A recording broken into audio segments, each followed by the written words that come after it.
Clamou Eliseu dizendo: meu marido, teu servo, morreu, e tu sabes que o teu servo temia ao Senhor.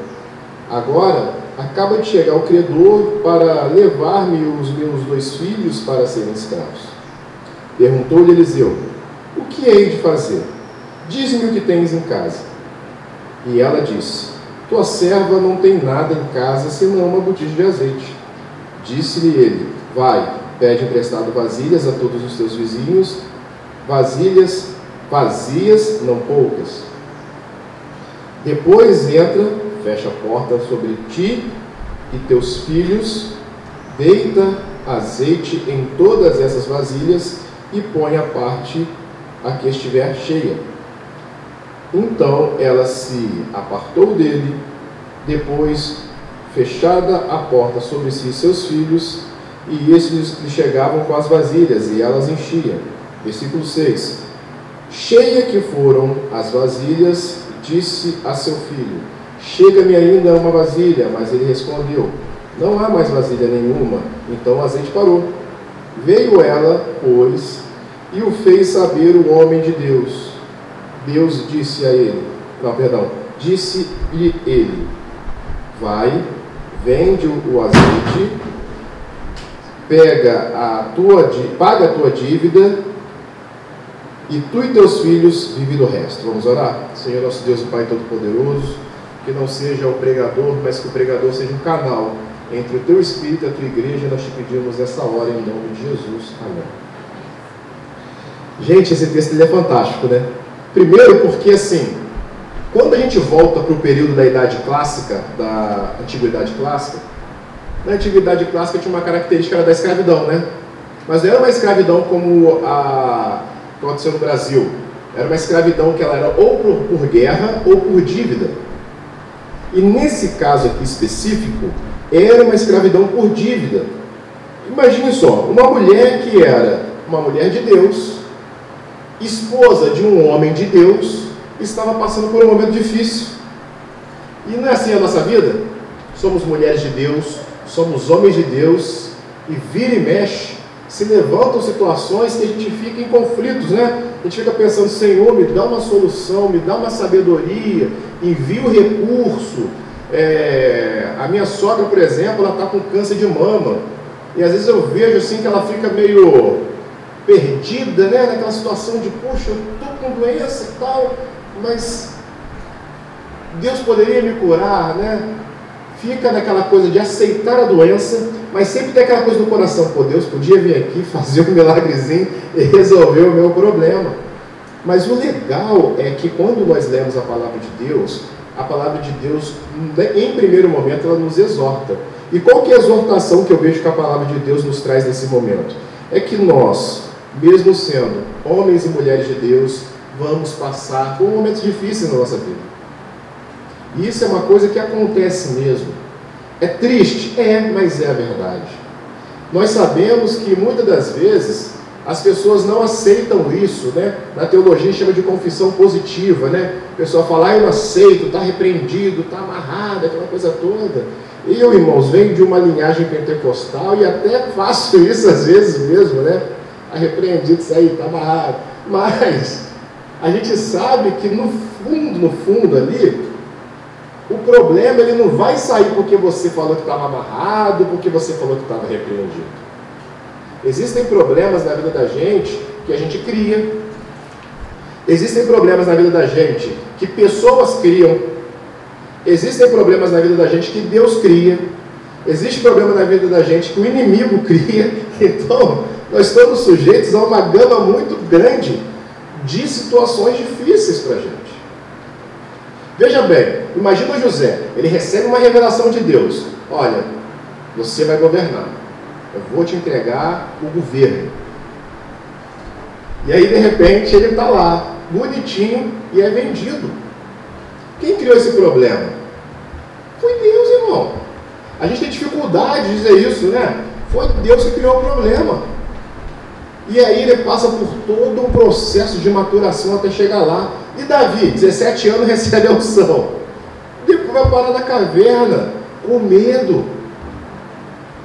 E ali é interessante, né? que lá na caverna, lá no local que ninguém dá nada, ele levanta os seus valentes, né? E a Bíblia diz que os valentes de Davi eram um negócio de doido.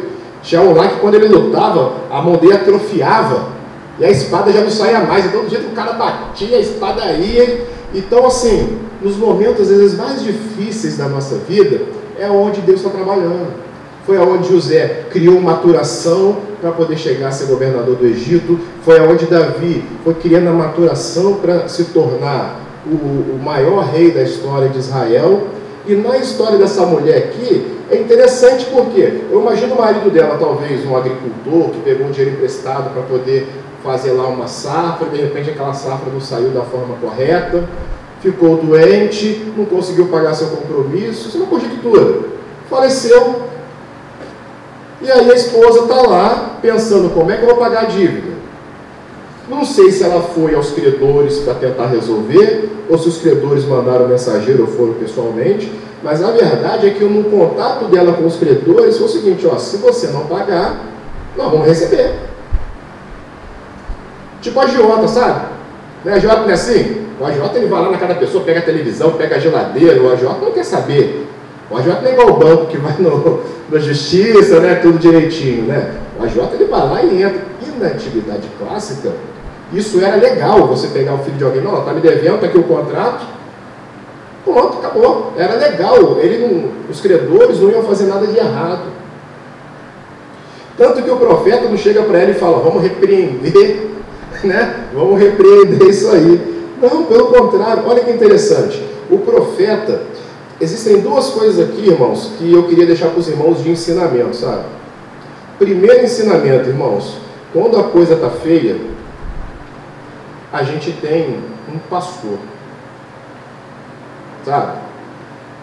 Eu não sei como é que é a relação de vocês aqui com o Léo, mas o Léo é um cara que me ajuda muito como colega.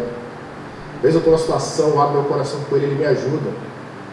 Então, se você tem um problema, você tem que saber se ele é pastor. E você precisa ir ao nome de Deus, irmão. Você tem problema? É no casamento, é na finança, é na saúde, é no seu emprego. Irmão, vocês têm pastor. Então a primeira coisa que eu aprendo, mas é isso, que a gente tem pastor. E aí a gente precisa chegar no nosso pastor e conversar. Então, quando essa mulher chega, ela chega e ela ainda mete vou colocar assim, uma santa arrogância, né? Ela fala assim, pô, você sabe que a minha família é uma família de Deus. Você conhece o nosso testemunho. E nós estamos passando por isso aí. E o profeta fala para ela assim, e aí? O que eu vou fazer? E aí Deus dá uma revelação ao profeta, né? O que você tem em casa? E ela diz, uma botija de azeite. Eu poderia aqui entrar e dizer que o azeite tipifica o Espírito Santo, a unção de Deus, não, mas não é nisso que nesse momento a gente quer abordar, que na verdade, o que Deus, ele precisa para resolver na sua vida, já está em você. Então, essa é a segunda coisa que eu aprendo. Deus, ele não precisa de nada diferente para resolver o seu problema. Você quer ver um exemplo disso? Quando Jesus, ele está no casamento, acaba o vinho, o que ele faz? Ele pega uma coisa que já tinha na festa. Ele não vai pegar nada novo, ele não vai inventar algo mirabolante. Ele chega lá, pega aquela água lá, traz lá.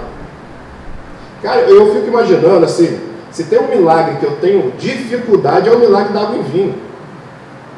Porque aquelas talhas, não era para higiene, para lavar talher, lavar a mão.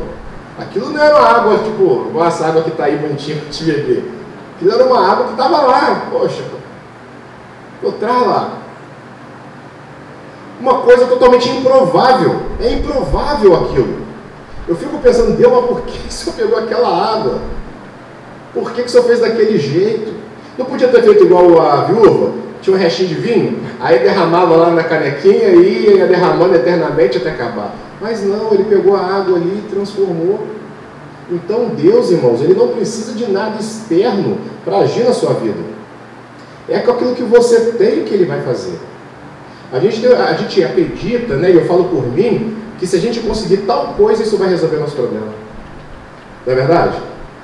Mas se eu conseguir tal coisa, mas se eu resolver ir, mas se eu fizer aquilo, Para Deus, irmãos, a única coisa que Ele precisa para poder nos abençoar na nossa necessidade já está em nós. E aí, olha que interessante. Primeira coisa, quando eu estou com um problema, eu procuro conselho. Segunda coisa, quando Deus Ele resolve o nosso problema, a maioria das vezes Ele vai trabalhar com aquilo que já existe em nós ou na nossa vida. E aí, irmãos, a terceira coisa que eu aprendo aqui nesse texto, e que eu divido com os irmãos, é o seguinte: aquela mulher, ela era uma mulher benquista pela sua comunidade. Porque se ela fosse uma mulher que não fosse querida, ela não teria vasilhas. A pessoa fala assim: fulano, tem não. Tá emprestada. Tá na casa da minha mãe. Não é assim que as pessoas fazem? Tem pessoas que você fala com ele assim: fulano, você empresta uma furadeira? Você sabe que a furadeira está lá, mas ele fala: não, está na casa do meu primo, meu pai me foi emprestado. Tem pessoas que têm assim, primeiro, umas têm ciúme, e as outras não têm confiança. E aí fala para você: não, está emprestado. Ela não. Ela era uma pessoa querida, e por ela ser uma pessoa querida, ela conseguiu inúmeras vasilhas. Então, o terceiro ponto que eu vejo que na vida do cristão, o cristão tem que ter bom testemunho. O cristão precisa ter bom testemunho. Quando a pessoa olha para você lá fora, é aquela música do Anderson Freire, né? Você é um espelho que reflete a imagem do Senhor. Você está lá fora, as pessoas, elas não te olham apenas com juízo, elas também te olham com juízo, porque elas ficam doidas para ver você errar, para atacar pedra. Mas ao mesmo tempo, você é uma fonte de esperança lá fora. Eu sou uma fonte de esperança lá fora. E quando nós agimos como aquilo que nós somos, nós vamos fazer o quê? Nós vamos agradar. Tanto que se você pegar o Atos dos Apóstolos, você vai ver o quê? Que a igreja ela caía na graça do povo.